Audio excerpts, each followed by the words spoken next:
All right, so we're going to have our teaching evaluation today. I asked her to come at 11 instead of doing it at the beginning. I'm not sure if I'll help me get my computer equipment taken down easy or not, but whatever.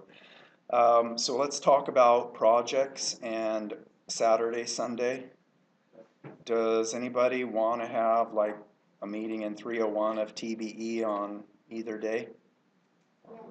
No? That'd be great. No. It would be horrible. What time's good? Whatever is best for Rudy? you. I could do any time on Sunday. So no time on like noon on Saturday? I'm joking. No, I won't be able to do it. What about later on Saturday? If we're talking like 10 at night, then You gotta be at work at 11 at work. yeah. Why don't I do it? Why don't we meet at 4:30 on Saturday? Does that sound good? And then if we need to meet on Sunday, we'll decide then. Okay? I'll post it to the CMOS Google group if we're going to meet on Sunday, but I'm hoping that's enough time to help you out and let you spend time working, and then you can help each other out. So, if you need it, I'm available, man. I don't say, hey, I'm not talking about those questions. Those are too hard for me. All right, so let's write that down and then get going. Why has it got the little thingy there?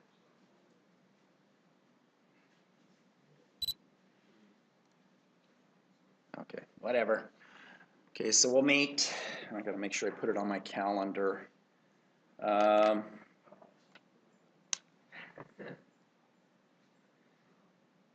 Work. It's already repeating. Which one? It's okay. Oh. So, did I say 4:30? Yeah. See, I already forgot.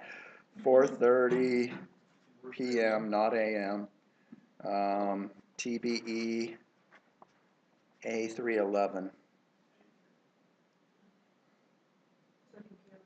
Yeah, sorry, Rudy. You want me to call your boss or whoever and tell him you can't work? No. We'll see if we need help on Sunday. Contrary to popular belief, I do have a life. But if we need it Sunday, we'll do it, all right?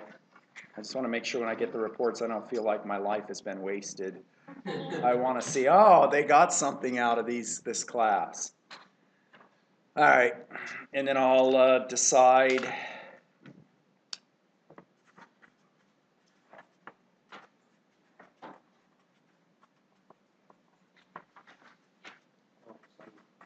No, I'll decide Saturday if we need to meet.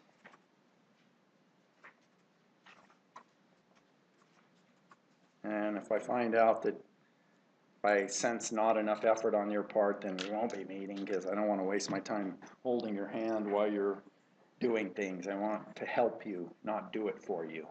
Okay. All right, any questions on the projects before I get back to the folded Cascode amp? And remember, we're going to quit a little bit early today so we can do the teaching evaluations. Sound good? All right. Any project questions? The folded Cascode I have is the one that we did yesterday?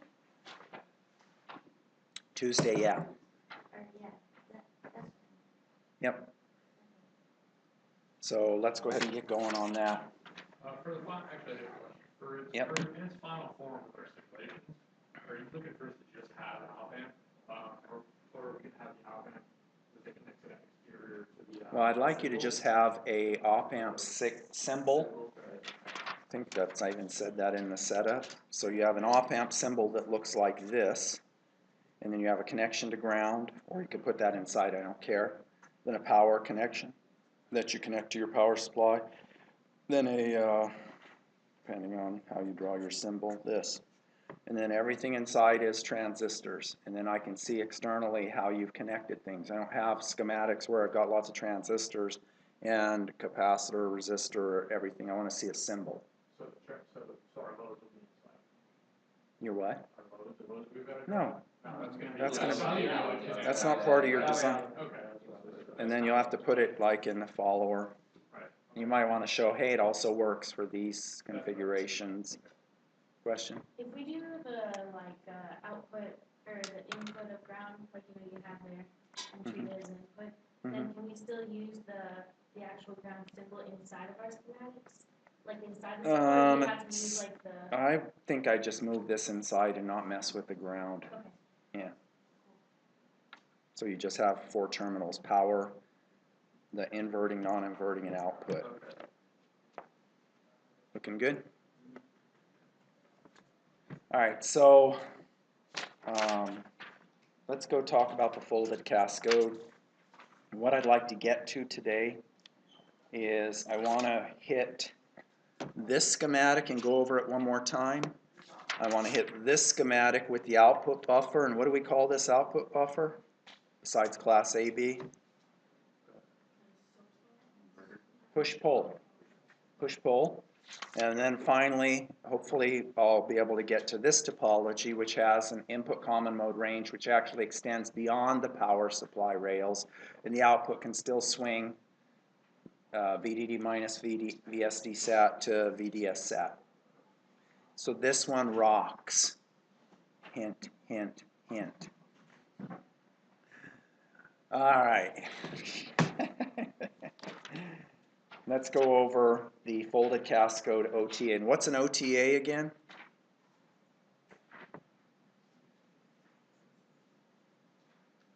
Operational transconductance amplifier. It's defined as a circuit where the input and output are high impedance and all other nodes are low impedance, so that it can be compensated with a load capacitor. And this is an example of an OTA where they have a load capacitor to compensate. What does compensate mean again? Compensate means we're killing the gain at high frequencies so that when we put the op-amp in a feedback configuration, it's stable. So we compensate to kill the gain at high frequencies to cause it to roll off. So we get our nice little frequency response where it rolls off at a low frequency and kills the poles, all right? So everybody follow that. Warku, do you follow? Oh wait, Warku isn't here. All right, never gets old.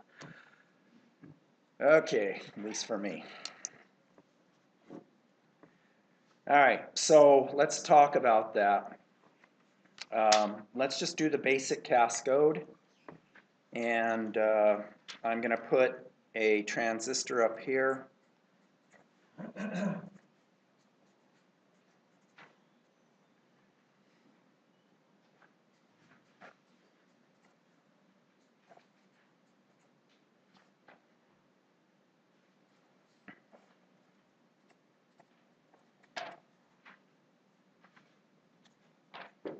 This is times 2. Times 2, what does that mean? 2 in parallel, so we get twice the current. And then I'm going to come over, and why don't I, before I go any further, draw my diff amp. And I'm going to draw a little different than in the book.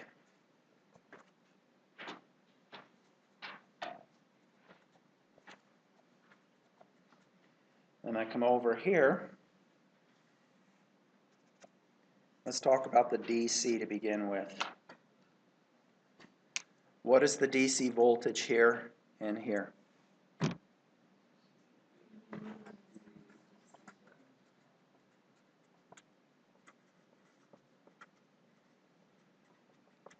Everybody agree with that? So now, I'm going to do this one more time because it'll be on the final. What's the max input common mode range? And I'm going to do this slow. So you just start out every single time the same way. You say VDS has to be greater than or equal to VGS minus V threshold N for the NMOS, for it to stay in saturation. Or VD has to be greater than or equal to VG minus V threshold N. But VD is VDD minus VSD sat. VG is V common mode. That's my common mode max input if it's equal. And then I'm going to subtract V threshold N. So if I come down here, I can say that V common mode max is equal to VDD minus VSD sat plus V threshold N, and I note that is greater than VDD. So my input common mode range, when I'm using the folded cascode, can actually go above VDD by the difference in this term here, and it'll be, the transistors will still be in saturation. Any questions?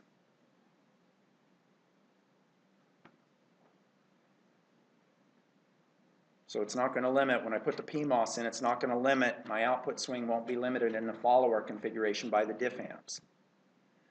What is V common mode min? This one's easy.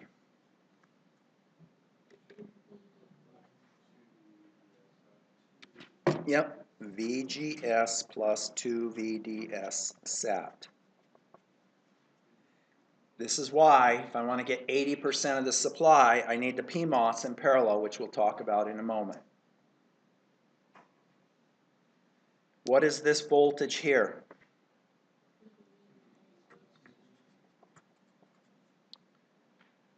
Okay. And this one is, just to be complete,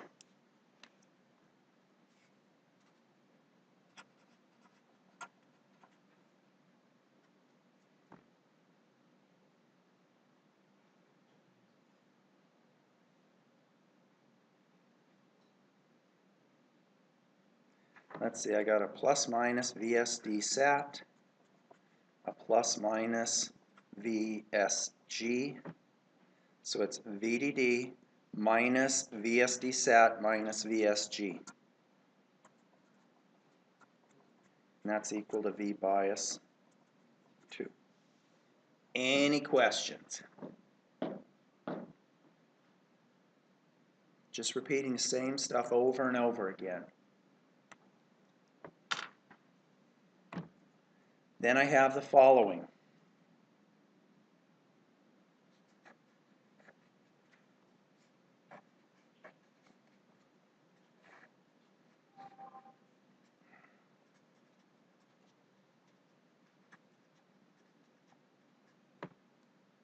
Looking good?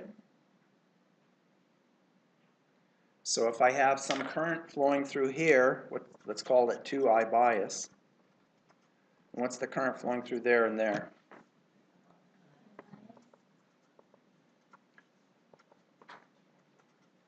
And the current flowing through here and here?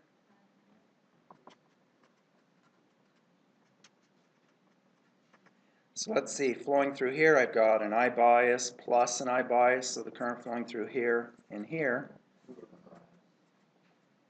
So does everybody understand? Here, these are just current sources, and everything works out because these balance. Whatever the current, leftover current is, flows in here and it's mirrored across. Here's my output that I have, which is a high Z. All the other nodes in here, this is connected to a source. These are sources, source. The only high impedance nodes are this one, and the inputs. So it's an OTA, operational transconductance amplifier. Print this out and put it on your fridge. Any questions about DC biasing? So the two inputs are high impedance and the outputs are high impedance. Yep. The reason high impedance nodes are important is you can put capacitors with high impedance nodes to introduce a dominant pole to compensate. And one more time, what does compensate mean? Kill the gain at high frequency so it's stable, right? Okay, so If I asked you, which I didn't cover, but I'm assuming everybody knows, what's the min and max output swing? VDD minus 2 VSD sat and 2 VDS sat. Okay, when we do our projects, that's not an issue because we're going to have an output buffer on here that's our output swing. So this node doesn't need to swing nearly as much. In fact, if the gain of the output buffer is 10, this node only has to swing 1/10 of what the output swings. So this swing isn't a big deal. Questions before we do AC? You said the max output swing is just VDD minus VSD sat? 2 Two VSD. VSD sat, okay. I may have said VSD sat, but it's 2, yeah. And this one's 2 VDS sat. So let's do the AC. Is everybody cool with the DC? I have a quick Lay it on me. okay, so to like, say if we did like an AC simulation with that, our, so we need like a higher gain to like drive our resistor in our project, right? So, Yep. like say if that wasn't that much, we get most of our gain in like the buffer stage. No, when you put the buffer here, you end up getting large gain of the first stage from here to here, which I'm going to drive in a moment. Okay. Okay, the buffer isolates the resistive load, so if the gain of the buffer is only ones, it still has high gain from here to here. Now, when you put this topology in a feedback configuration, the output impedance here may be 100 meg or something, because it's a cascode. I don't remember what it is, but it could be 100 meg, right? So if I do the following with that topology, and everybody's going to remember that the plus and minus here, let's figure that out real quick, just one more time. If this node goes up, draws more current from there and causes the output to go down. So that's the minus terminal and that's the plus terminal. When I put the output buffer on, it's going to invert those two because the output buffer is inverting. If I don't remember that, I'm going to waste hours and that project will be really hard. Okay, so don't forget that. Talking from experience here. No need for gratuitous pain. It won't bias up right. So I have to flip them around when I put the output buffer on. So when I do that, if the output impedance is 100 meg, I don't know what it is, but say it's 100 meg, and I do the following. This is my DC stability, so I put 100 microfarads, and then I put a 100 meg here, not 100 M, 100 MEG. And then I've got my AC here of 1, and then my bias, let's just say 2.5 volts. What's going to happen if I do this?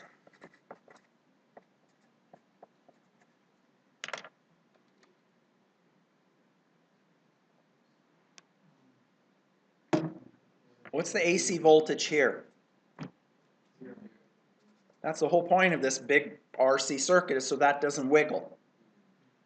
But now, I've got 100 meg in parallel, AC-wise, with the output impedance of my OTA. My output impedance is comparable to 100 meg. What have I done to my hand calculations and my gain?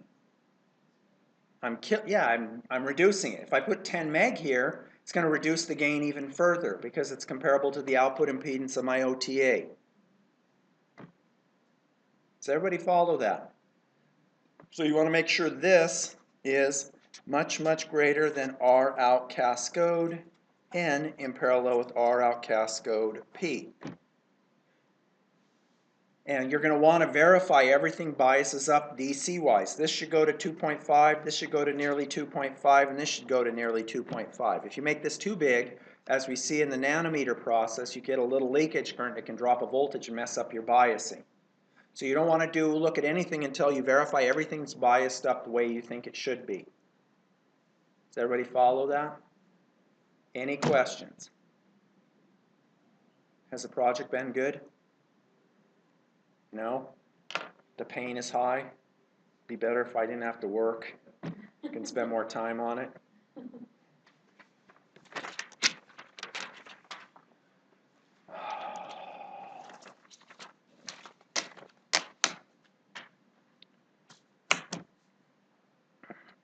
All right. So let's go through the AC circuit now.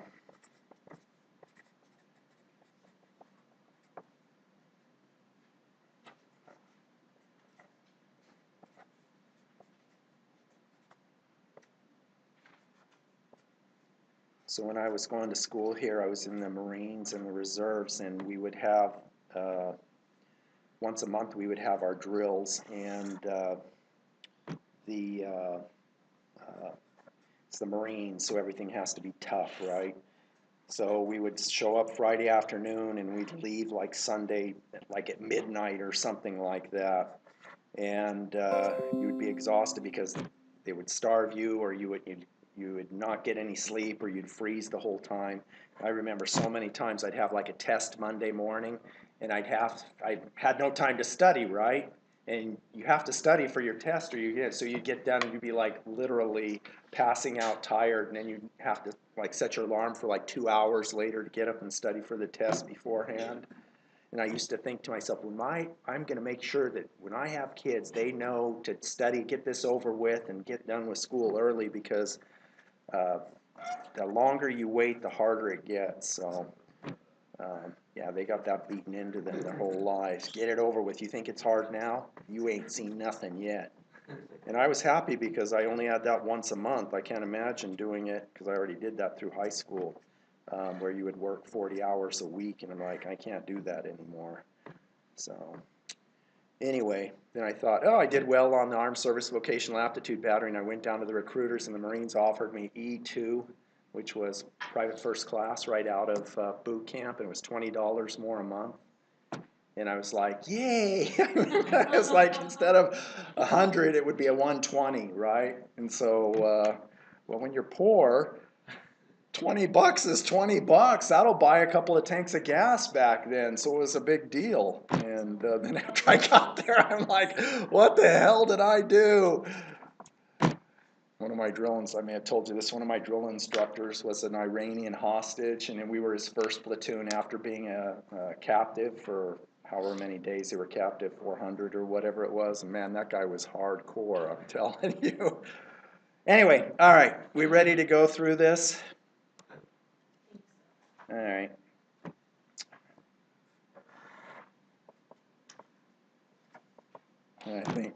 I thought to myself afterwards, I'm majoring in electrical engineering. If I would have went into the Air Force, I could have got something in electronics or something like that. It would have been a lot better and useful. Instead, what did I get my training in? How to use a machine gun. All right. Use different colors. No. Why? What's wrong with this color? It's easier to see when there's different color to write out the. Oh, for the analysis? All right. Yeah. Okay. So what's the current here?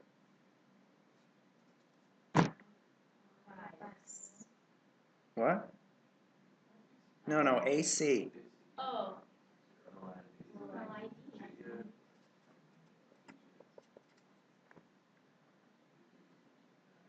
What's this current?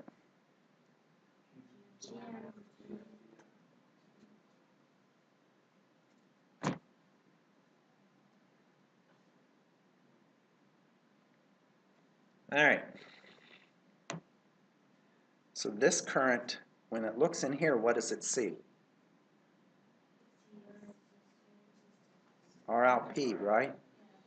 When it looks down here, it sees a much smaller resistance, which is 1 over GMP. So which way does this current flow? Yeah, it flows down.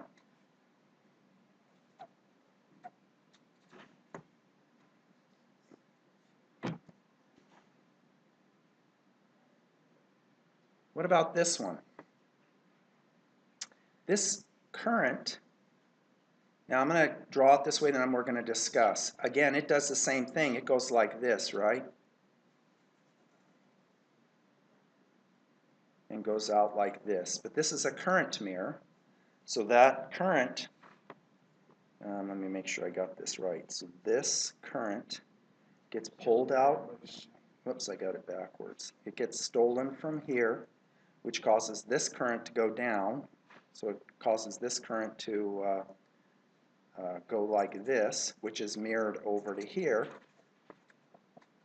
And so the total current going into this node, and I'll discuss this more, is this plus this, or GM V in.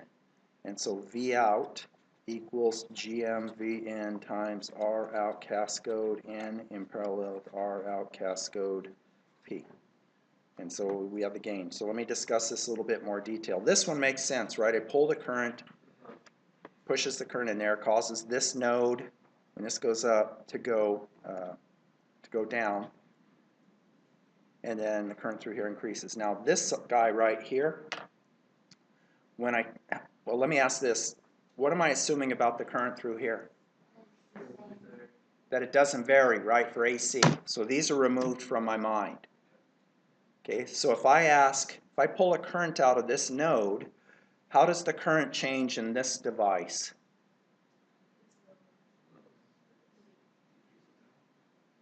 Okay, so think about it for a sec. This current's constant. The DC current flowing through this device it's got to be constant, right?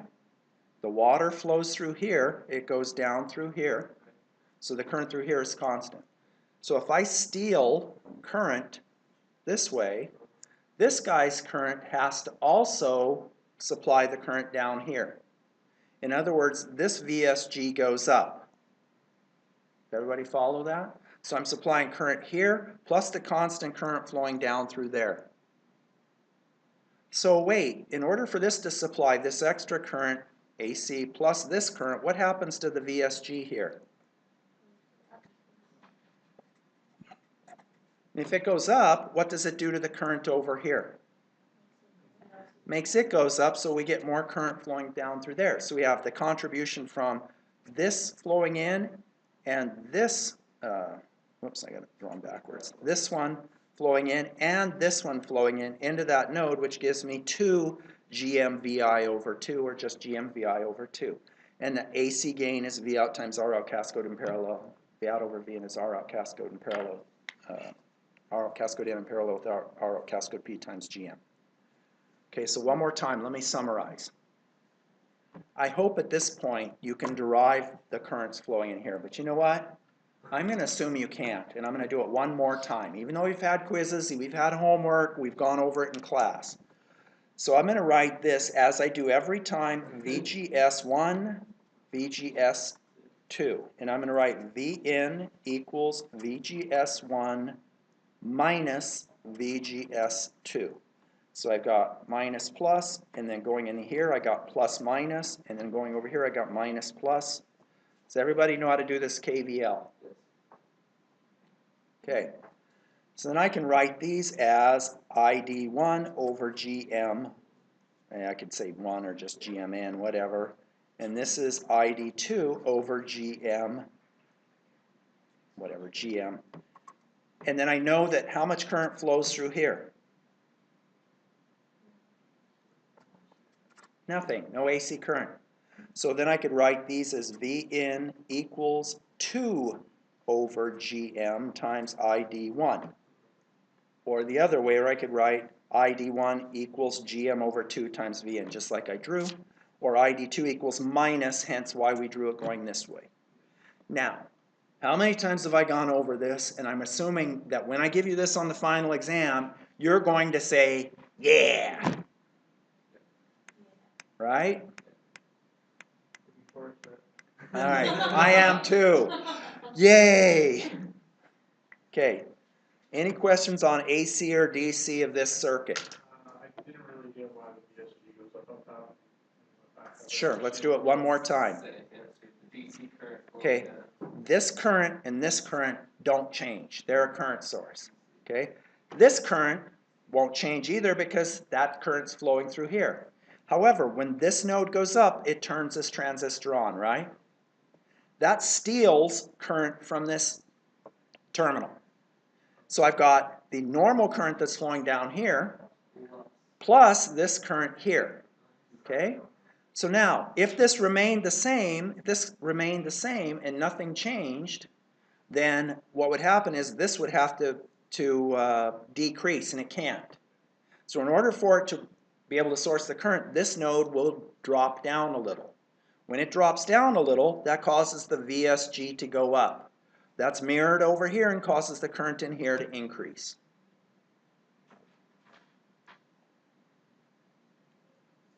Questions?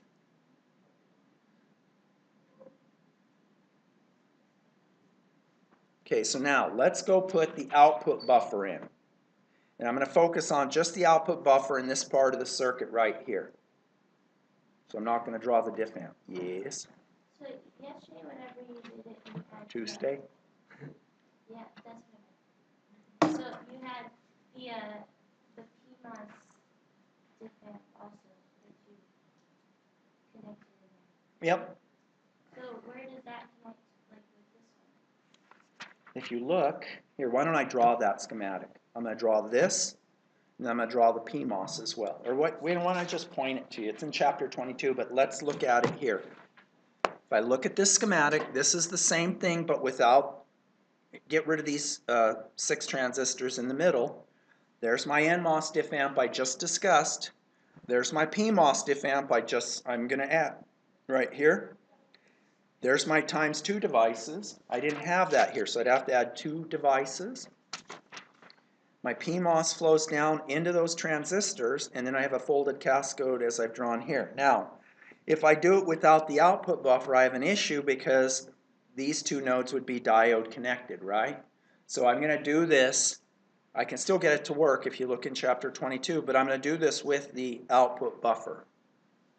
Now, if you're frantic, I don't have my project done, oh no, I'd make sure I understand what's going on, because you can be assured I'm going to ask you questions on the final, but this is where I would start.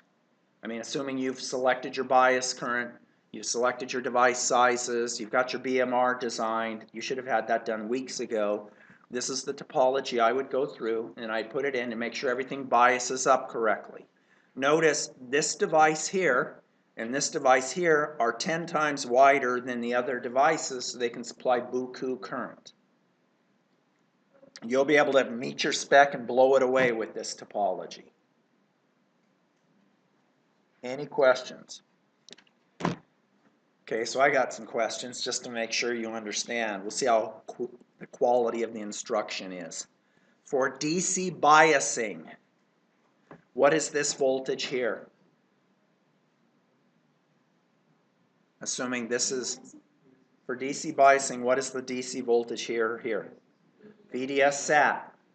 It's V low in our bias circuit. What is the voltage there? VGS. What is the voltage here? VGS plus VGS, or 2 VGS. You know this. We've gone through this. There's nothing in here you haven't already seen several times, and you should be able to follow. Sorry, which voltage are you asking for? VNCAS. Okay. It's VGS plus VGS. And if you go look at the bias circuit, it's 2 VGS.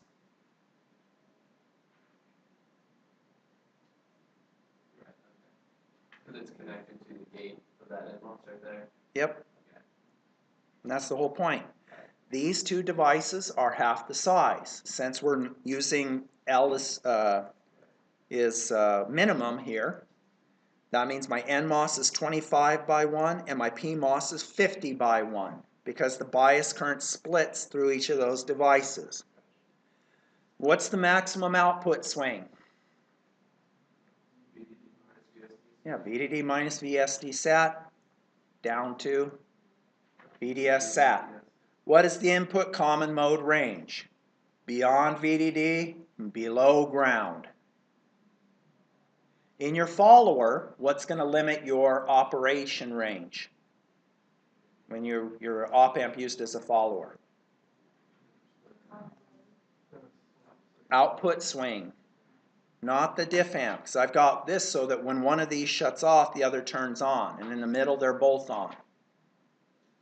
Now notice, when one of them turns off, the effective current in these 2 will be half what it is when both are on. That's fine. We'll get a small variation in the VGS, but it'll still function properly. The overall gain will change, versus 1 versus 2, but that again is fine. And you can show that with your DC sims by, well, you tell me, how would I show 1 diff amp on, 2 diff amps on, or NMOS on, both of them on, or PMOS on? What would I do in my AC sim to show the variation in the gain? For open loop. You won't be able to see it in closed loop because the gain will be high. What do I do here?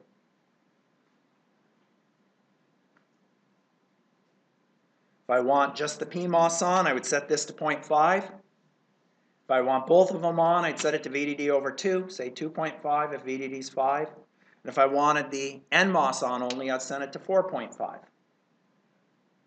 And then I could look at the gain and make sure everything functions. It's super easy. Everybody follow that. In fact, I could do a param and show it on the same plot and then hand label. Both on, NMOS on, PMOS on. Questions? I don't exactly follow. Why? I'm not sure. Okay, so wait, if I set this to 2.5 volts, Right. what will this voltage be? 2.5. Yeah. If I set this to 0.5, what will this voltage be?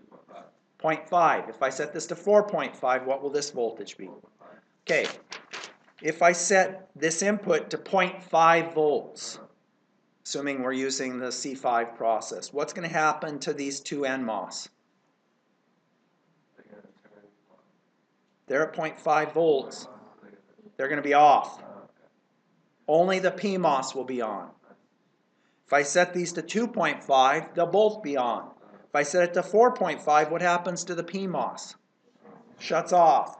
My gain will be varying, open loop gain. It might be 4,000 when one's on, 8,000 when another's on, when both of them are on, and 6,000 when the PMOS is on. Questions?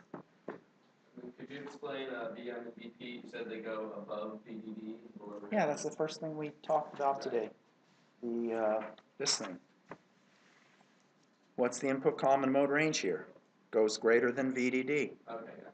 And then if we do the same thing for the PMOS, it goes below ground. Gotcha. It's in the book too. Don't take my word for it. It's in the book, it's got to be right. Isn't that taking your word for it? My favorite thing is when the students say, they say in the book. And I like to say, who's they? You. Yeah. No, they don't know what they're talking about. All right.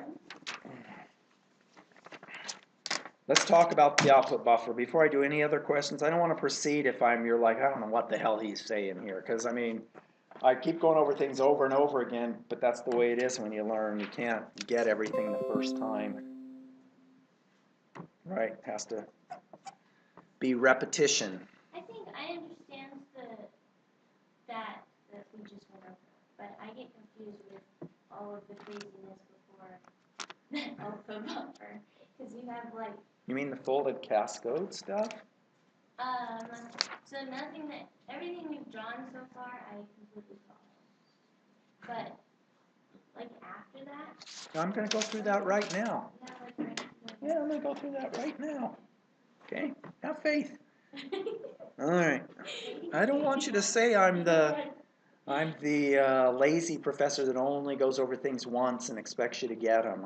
I know how it goes, unless, I don't know, I needed to go over it many times, so, you know, you're all smarter than me, so maybe you can get it in. No, that's particularly true at all. Well, okay, I think you guys are young and have fresh brains, so you're...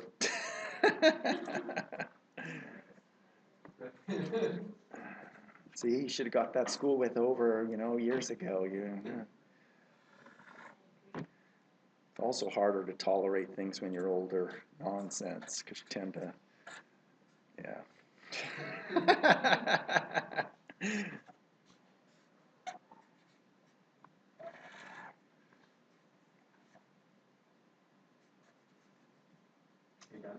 Hey.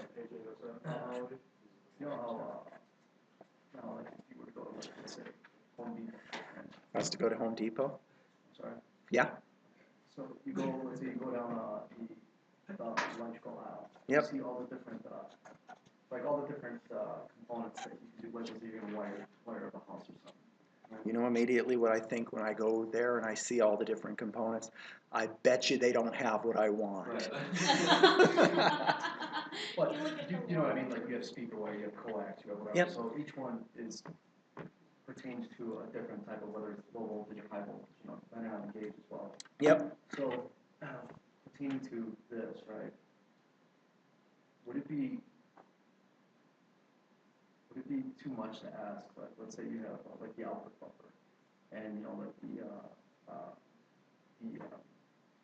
capacitor equipment.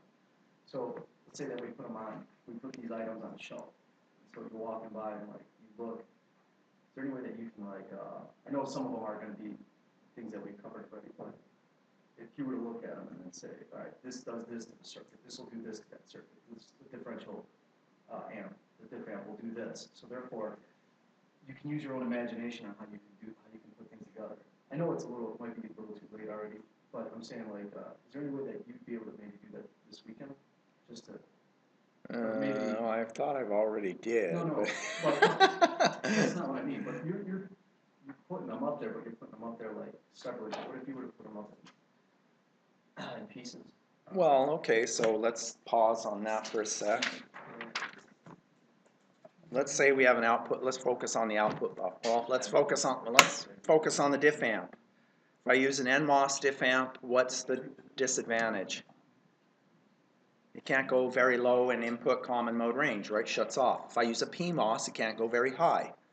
So if I use both, it can go rail to rail. If I use a simple common source stage like this as my second stage,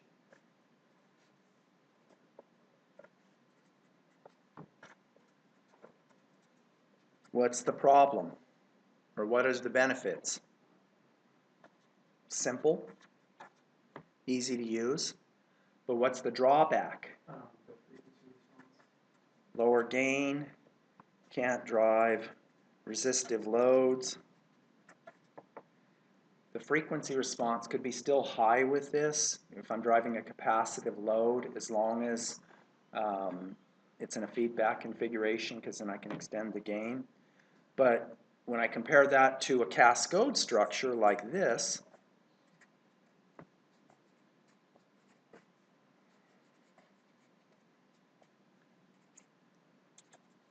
this one is more complex. You say, well, wait, it's not that much more complex. It's 2 transistors versus 4, but that's not really the case, is it? Because I need the bias voltages, okay? But it has a higher gain, and it can't drive resistive loads.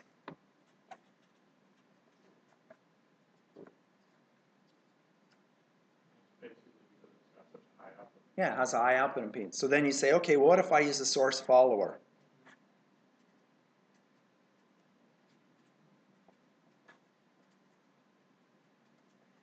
What's the advantage? Simple, high input impedance, low output. So it can drive the load, so I can put this on the output here and it wouldn't kill the gain. But what's one of the major disadvantages? Yeah, poor output swing. So now, we don't just cover like this topology and say, boom, we're done, now you know everything, because there's lots of situations where you want simple, you want lower power, you don't need wide output swing, and so you use this topology and keep it simple, keep it low cost. You don't need the bias voltages. So that's, you know, that's all these trade-offs, and I've been trying to point them out. Obviously, I've done a poor job. Just kidding. No, but you understand what I mean? Yeah. Like, if I were to go into, like, let's say, a building and look at all the wiring, I mean, I could see it, but I wouldn't understand, like, the thought behind why it was wired a certain way. As opposed to if I know where everything is, if I know the items, and I know the function of each item properly, I'd be able to.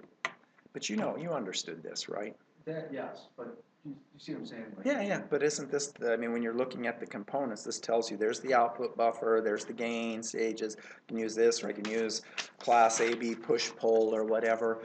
The problem is, once you know it, it's easy, you can do it quickly. It's just like if you're gonna go do low voltage wiring, you're gonna say, okay, I want this, I need, you know, I need I need a small gauge wire so that I can get lots of current without dropping voltage or whatever, you know. I don't know if you guys remember, there's a big craze probably 10, 20 years ago about speaker wire and how you need to buy this really expensive speaker wire.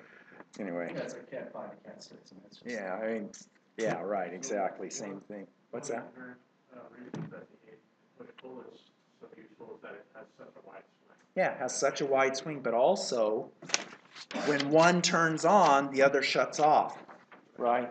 You can actually, we know the gain to the input here, this is, we'll call V out prime whatever, is V in times GM times R out cascode N in parallel with R out cascode P, right? It's very high. This is the same voltage as right here. In fact, you could put a capacitor on here so that they're AC shorted so I get the same voltage. Okay, so let's go through this intuitively, but before I do that, let's just one more time, because when you do your designs, if you look at the biasing and you say, is this biasing upright? You change your common mode range. You use that AC circuit, and before you look at AC, before you look at gains, before you look at step response, you look at making sure everything biases up where it should be, what the currents are flowing, what the voltages are. If you get everything down so that's working, and when you go to do the step response, you go to do the AC, it's gonna be a lot easier because you don't have some fundamental wiring mistake in there where it's not biasing up right. And why is it ringing now and it didn't ring a second ago? Okay, do that. Don't go to what the requirements are, 1% and you know, this settling and this frequency and this gain. Make sure the biasing is right before you do anything. And then if you change something, go verify the biasing again. Okay? Just make it really simple. Do the topology, make sure everything's up and running right, and then make sure it works, and then go on for the other requirements.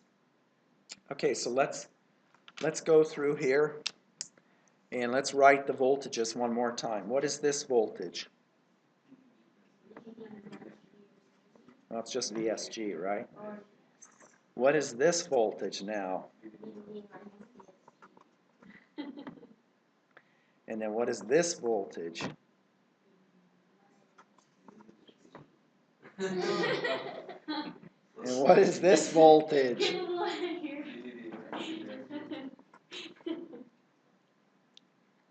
Is everybody cool with that? So I point at VSG, and remember I have these times 2 because I'm not drawing diff amp, not drawn.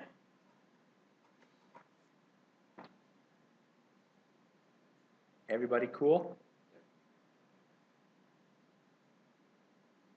Wait. So since you're not trying to do that. Well, because I already calculated the gain here, right? It's the same as what we just did. I'm not doing anything different. You guys are, you know, every time you ask questions like that, I'm wondering, what the hell's going on in their other classes? Is it like, here's a concept, there's a concept. Everything we do in this class is like, boom, boom, boom, boom, boom, boom. I mean, it's building on what we've already done, right? Does anybody know if Coase dropped the class? Oh, okay, thought I'd ask. All right. Let's do AC again. But before we do that, let's intuitively discuss what's happening. Let's say this voltage drops. What does this voltage do and why? Oh wait, let's make sure we understand why. If this voltage drops, what happens to the current flowing in this transistor and why? Yeah, I drop this down, shuts this transistor off. If it shuts the transistor off, this is a constant current. What does it do? Pulls this node down to turn this on so that the current that flows through remains consistent. So this goes down, then this goes down, so that the current flowing stays constant. Is that the whole purpose of that transistor? Yes, these two, the whole purpose is that when one shuts off, the other turns on. And if you brought this one up, it starts sourcing more current, causes this node to go up. So if both of these nodes go down, what does it do? Turns this on, shuts this off. Key point, remember why we have to flip the plus and minus on the input of the diff amp.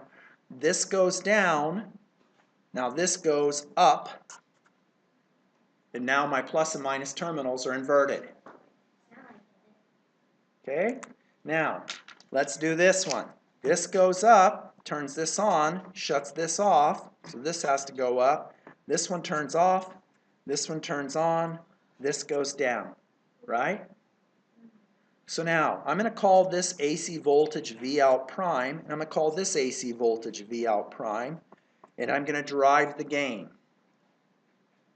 Before I do that, this circuit is not, this capacitor doesn't really do anything for the AC. It just ensures these two move the same amount. If I want to compensate the op amp, I can do one of two things or both.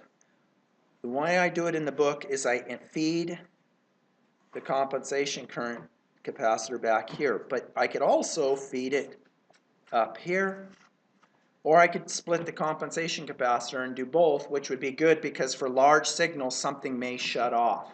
And if I have both of them going, I assume it ensures that when one's shutting off, the other's still on, and I get my compensation fed back. So would that be basically Miller's theorem? How you Well, no, it's the same as what we've gone over already. This is an indirect compensation. We're not feeding it, the capacitor back to the high impedance node. We're feeding it back to the low impedance node. But I'm saying I can move this capacitor up and feed it in here as well. And practically, you may want to do that. Okay, because if these shut off because you put some huge current in, then you still have a path to feed the current back in. Okay, but this, we block the right half plane 0 because we now don't have a direct path from here to the output through the capacitor. It has to go through the drain of a transistor. So we don't have that problem with the 0. Okay, so now, here, I'm going to derive the gain of this stage. One more time, just so you know. Any questions about the DC operation? So let's sketch that.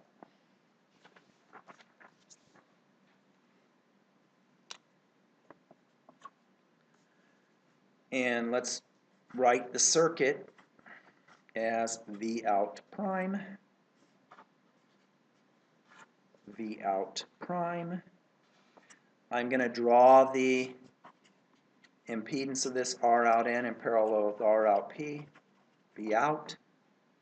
And I'm going to use superposition. What's the current that flows through there? I better change colors or else someone's not going to be liking it.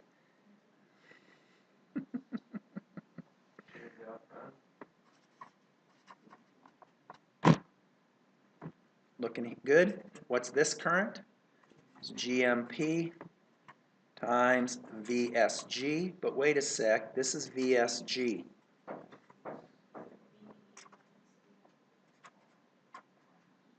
Does everybody agree with that? So the current that flows here is GMP times V out prime in the opposite direction. So V out equals, well, let's just cut to the chase, Vn times GMN plus GMP times R out N in parallel with R out P, which is much, much greater than 1. Now I've got a high gain, well, and of course I can kill the gain if I put a load resistor. How would I change this? And that's why I make these wider. I made it times 10 in the book, so I could drive a small impedance and still get a gain greater than 1. So again, isn't it negative? Yes, because it's pulling. Yeah, that's why we switched the plus and minus terminals. What's that? That was already handled. Yeah. That's why I don't focus. Maybe that's subliminal, but when we do the gain, because the op amp itself, you have a plus terminal, a minus terminal, takes into account the inversion. Basically, if you're doing your system, you should take your negative gain. That's like the first. Well, if you're doing the open loop, yeah, but if you're doing like an inverting configuration, like you put a 10K resistor on the input and a 10K resistor on the feedback, then you should get a gain of -1, right? Or 20K, you get -1. Any questions? Here's what's in my mind. Man, when we meet Saturday at 4:30, they're going to be like happy because of all that they've learned, and they're going to know what's inside an op amp, and they're going to say, I learned something in this class.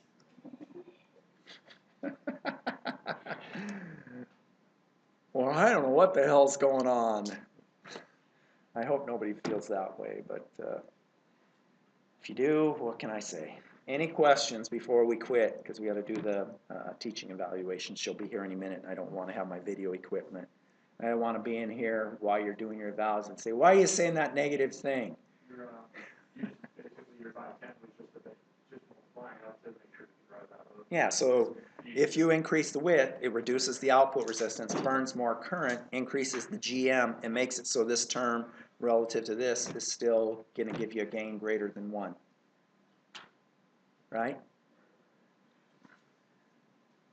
I think it'll be good, and you're going to learn what's in there. So when I ask you questions on the final, I put this on there and I start asking you intuitive questions. Suppose VP goes up. What does the voltage on, and I label this node 1, do, and why? What happens to the current in this transistor here, and why? Can we draw arrows? I'd prefer you have words, but I don't know. I don't need words. We could just Like pictures? pictures, but I just don't talk. All right, one more time. Any questions? Have a good day. We'll see you. Don't leave. We'll see you on Saturday.